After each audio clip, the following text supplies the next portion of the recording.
శ్రీ గురుభ్యో నమః. 8వ అధ్యాయం 25వ శ్లోకము. ఇది మరణానంతరము జీవుడు వెళ్ళే మార్గాలలో ఒకటైన ధూమ మార్గం గురించి వివరిస్తుంది. ఓం ధూమో రాత్రిస్తథా కృష్ణః షణ్మాస దక్షిణాయనం తత్ర చాంద్రమసం జ్యోతిః యోగి ప్రాప్య నివర్తతే. పదపదానికి అర్థం తెలుసుకుందాం. ధూమః అంటే పొగ, రాత్రి రాత్రి కాలము, తదా కృష్ణః అలాగే కృష్ణపక్షము, షణ్మాస దక్షిణాయనం సూర్యుడు దక్షిణ దిక్కుగా ప్రయాణించే 6 నెలల కాలము, తత్ర యోగి ఆ మార్గంలో వెళ్ళినట్టి యోగి, చాంద్రమసం చంద్రలోక సంబంధమైన, జ్యోతి కాంతిని, ప్రాప్య నివర్తతే పొంది మరల ఈ భూలోకానికి తిరిగి వస్తాడు. పరమాత్మ ఏమంటున్నాడంటే, పగటిపూట పొగమంచు, చీకటి రాత్రి, కృష్ణపక్షము, జూలై నుండి డిసెంబర్ వరకు ఈ 6 నెలల కాలము ఈ మార్గంలో సకామ కర్మలు చేసిన వారు, కేవలం తమ కోరికలు తీరడం కోసమే వివిధ దేవుళ్ళను పూజించేవారు ప్రయాణిస్తారు. వీరి ప్రయాణం చంద్రలోకం వరకే, అంటే స్వర్గలోకం వరకే సాగుతుంది. అక్కడ వారి వారి పూజలకు తగిన ఫలములు అనుభవించి తిరిగి పునర్జన్మను పొందుతుంటారు. ఉత్తరాయణంలో ప్రకాశవంతమైన కాలంలో చనిపోయిన వారు బ్రహ్మపదమును పొందుతారు అని, దక్షిణాయనంలో అంటే చీకటి రోజులలో చనిపోయిన వారు పునర్జన్మ పొందుతారు అని ఇక్కడ చెప్పారు. కానీ ఎంతోమంది మహానుభావులు దక్షిణాయనంలో పరమపదించారు. అంటే అర్థం ఇది కాదన్నమాట. జ్ఞానమును ప్రకాశంతోనూ, అంటే జ్ఞాన ప్రకాశమని, అజ్ఞానమును అంధకారముతో అంటే అజ్ఞానాంధకారం అని పిలుస్తారు. వెలుగు ప్రకాశం జ్ఞానానికి ప్రతీక, చీకటి పొగ అజ్ఞానానికి ప్రతీక. జ్ఞానము కలిగిన తర్వాత మరణిస్తే పరమపదం పొందుతారు అని, అజ్ఞానాంధకారంలో ఉన్నప్పుడు మరణిస్తే తిరిగి జన్మలెత్తుతారని అంతరార్థం. కాబట్టి మనం ఎల్లప్పుడూ జ్ఞానం కొరకు ప్రయత్నం చేయాలి.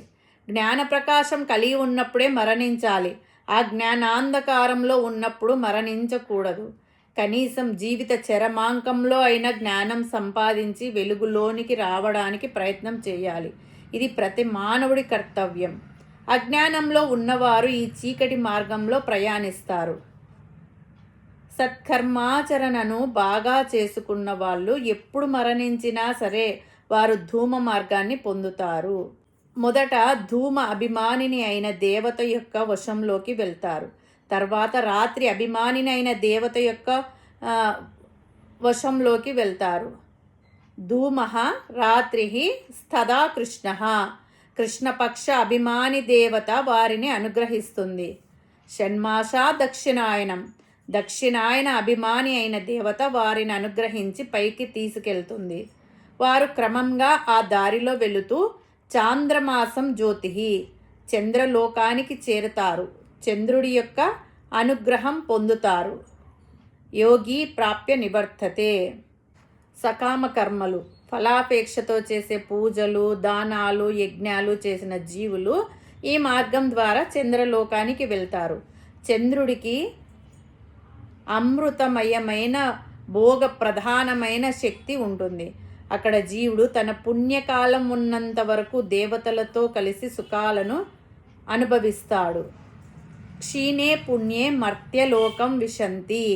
పుణ్యమైపోగానే జీవుడు మళ్ళీ మేఘాలు, వర్షము, ఔషధులు అంటే అన్నము మరియు రేతస్సు ద్వారా భూమిపైకి వచ్చి కొత్త శరీరాన్ని దాలుస్తాడు. ఈ శ్లోకం కేవలం మరణానంతర స్థితి గురించి మాత్రమే కాదు, జీవించి ఉన్నప్పుడు మనిషి ఎలా బ్రతకాలో నేర్పే ఒక అద్భుతమైన శ్లోకం. యోగి కర్మలను బాగా చేసుకున్నవాడు అక్కడికి చేరి ప్రాప్య భోగాలను అనుభవించి నివర్తతే మళ్ళీ తిరిగి వస్తాడు. వారు చేసుకున్న సత్కర్మల ఫలితంగా జన్మను పొందుతాడు. తిరిగి రావడం తథ్యం.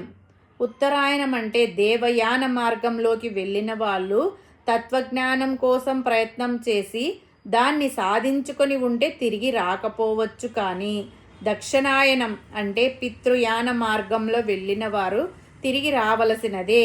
ఇది తథ్యం. జీవిత గమ్యాన్ని మార్చుకోమని భగవంతుడు ఈ శ్లోకం ద్వారా మనల్ని హెచ్చరిస్తున్నాడు. ఓ మనిషి, కేవలం తాత్కాలిక సుఖాల కోసం పాకులాడకు. అది నిన్ను మళ్ళీ మళ్ళీ పుట్టి ఏడ్చేలా చేస్తుంది. దీనికంటే ఉత్తమమైన జ్ఞాన మార్గాన్ని ఎంచుకో. అజ్ఞానం నుండి జ్ఞానం వైపు ప్రయాణించు. ఎందుకంటే జ్ఞానమును ప్రకాశంతోనూ అజ్ఞానమును చీకటితోనూ మనం సాధారణంగా పోలుస్తుంటాం. ఈ శ్లోకాలను ఆ విధంగా అర్థం చేసుకోవాలి. పరిమిత జ్ఞానం కలిగిన మనకే ఈ సందేహం వస్తే వ్యాసుల వారికి మన గురించి తెలియదా?